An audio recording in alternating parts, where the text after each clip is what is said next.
Hola, soy Joseba Beristain, compositor de bandas sonoras. Dentro de nada se estrena en España y en otros muchos mercados Unicorn Wars, de la que has compuesto la banda sonora. ¿Qué tal ha sido el proceso? ¿Qué referentes has manejado? ¿Cómo has enfocado ese proyecto tan ambicioso?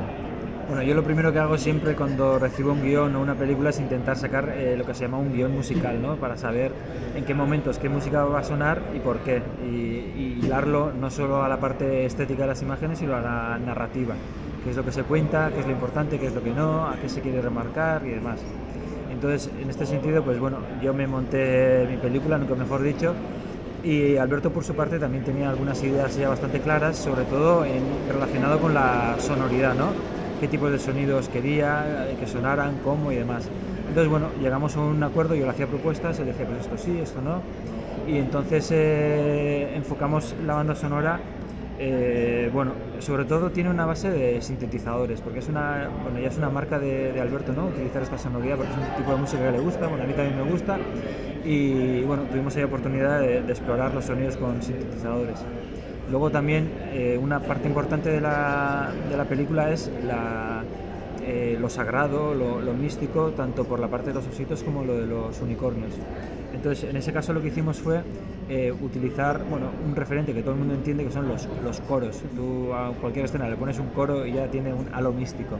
Entonces, ahí lo que sí que le propuse a Alberto fue diferenciar por géneros, porque los ositos principalmente son hombres, los unicornios principalmente son mujeres. Entonces utilizamos voces de mujeres para los unicornios, voces de hombres para los ositos. Entonces se consigue una especie de contraste sonoro. Los dos tienen un ambiente místico, pero está separado por sonoridad. Luego también hay algunos momentos como más digamos, no sé, más emotivos, más internos de los personajes, y ahí utilizamos algo ya un poco más clásico, que es sonidos de piano.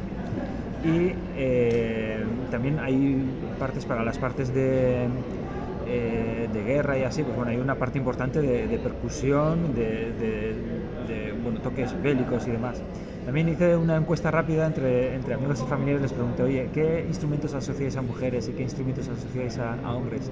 Y hubo, sorprendentemente, bastante consenso.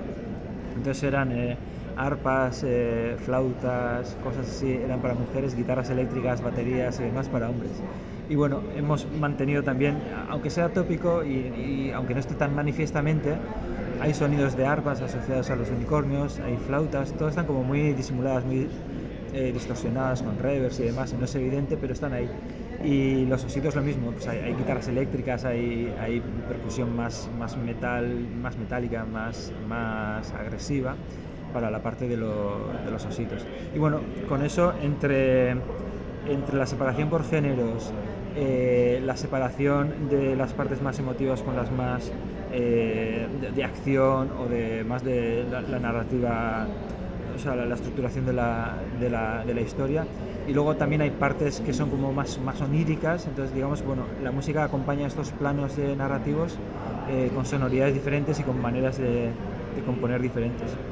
Y bueno, yo creo que si veis la película, estas cosas están ahí, no son evidentes, pero bueno, están ahí, yo creo que ayudan a contar la historia.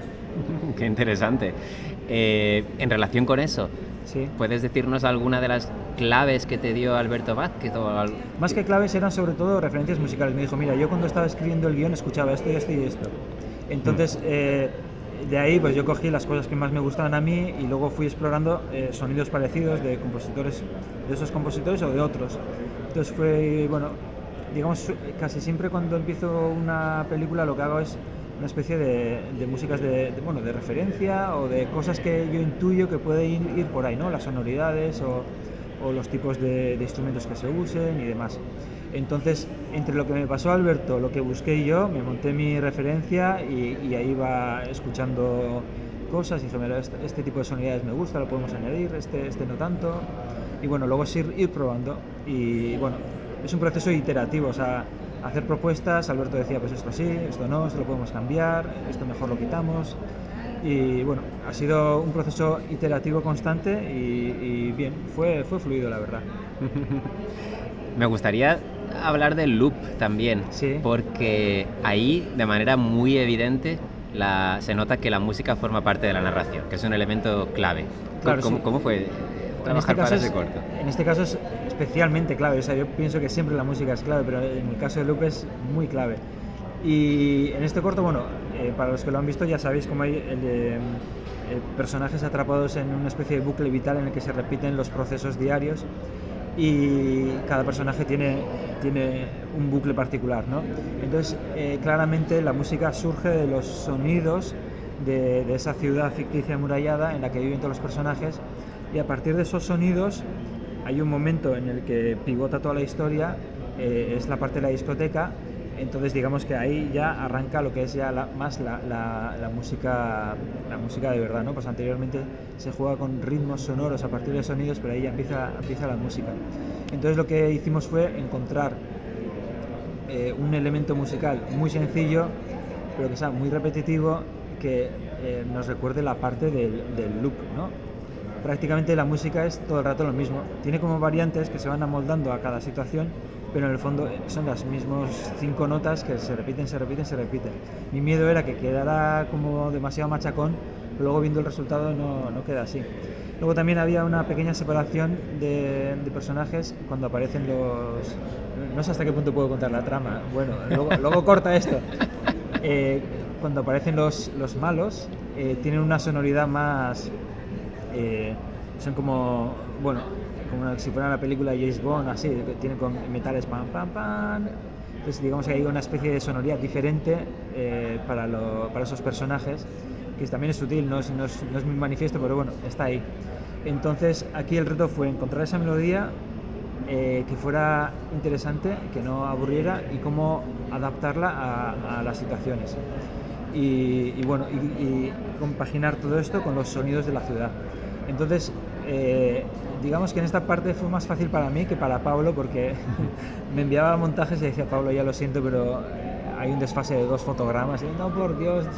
Entonces teníamos que buscar dónde estaba ese desfase de los 2 fotogramas, porque tenía que ir todo súper medido. Entonces fue un poco, en esa parte fue tedioso en el sentido de estamos buscando constantemente la sincronía perfecta. Pero bueno, quedó bien y está funcionando muy bien el corto, así que todos contentos. Ya lo creo que está funcionando bien. Más allá del número de minutos de música que necesita, ¿de qué manera se enfoca diferente la composición para un cortometraje de un largometraje? Bueno, yo siempre empiezo como he dicho antes, por el guión musical, ¿no? Cualquier historia, me da igual que sea cortita o larga, lo que hago es de qué va la historia, qué conceptos son los importantes, hablo con el director para saber lo que quiere contar, por qué lo quiere contar, qué es importante y tal, y luego hago el guión musical. La diferencia está en que en un corto, pues bueno, tienes más margen de cambiar. Tú imagínate que decides que un personaje va a tener una música y que esa música va a evolucionar. Entonces, por ejemplo, en el corto de la noche, que lo habrás visto supongo, pues la historia de amor entre ellos tiene una música que luego evoluciona, el niño tiene otra música y tal.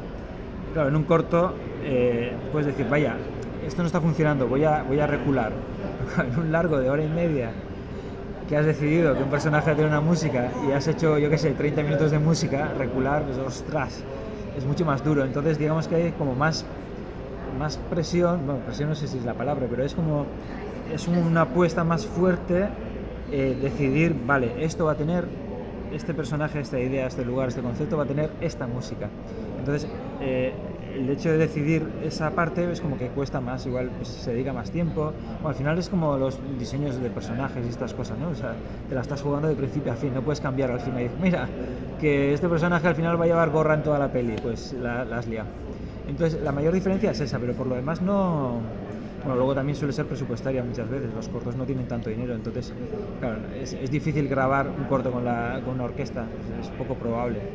Hay casos, pero es menos probable. Una última pregunta. ¿Qué te atrae especialmente de componer imágenes para animación?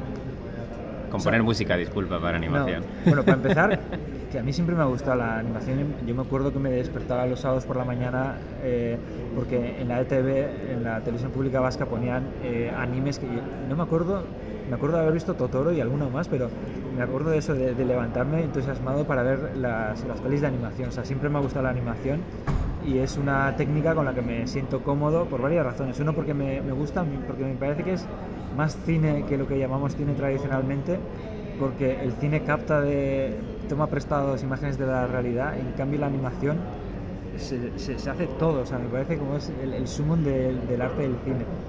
Y entonces eso me gusta. Y da mucho más juego estéticamente, o sea, se pueden hacer cosas como Unicorn Wars no lo puedes hacer con imagen real, eso no tendría sentido alguno. Y luego tiene otra cosa ventajosa, bueno, ventajosa y no. La ventajosa es que normalmente los procesos de animación son más largos, entonces hay como más tiempo también si entras en un punto razonable en el proyecto, es como hay más tiempo para trabajar, para probar cosas, para lo que sea. Luego tiene una desventaja, es que bueno, la animación, para el que no lo sepa, bueno, se empieza con una animática que es como bocetos de los dibujos de cómo va a ser, y a mí me van llegando la película cada vez más elaborada, ¿no? Empieza con la animática, luego aparecen animaciones sin fondos o con pocos fondos, luego iluminado y tal.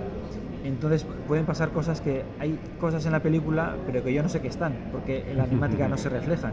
Por ejemplo, había un momento en Guerra de Unicornios donde aparecía un personaje, pero en la versión final detrás había un montón más y yo pensaba que este personaje estaba solo. Son cosas como muy sencillas pero que pueden influir a la hora de componer la música. O los colores. Bueno, yo en este caso tenía los fondos también, pero en la animática no hay colores, entonces tú realmente no sabes qué está haciendo. Entonces, bueno, ventajas y desventajas.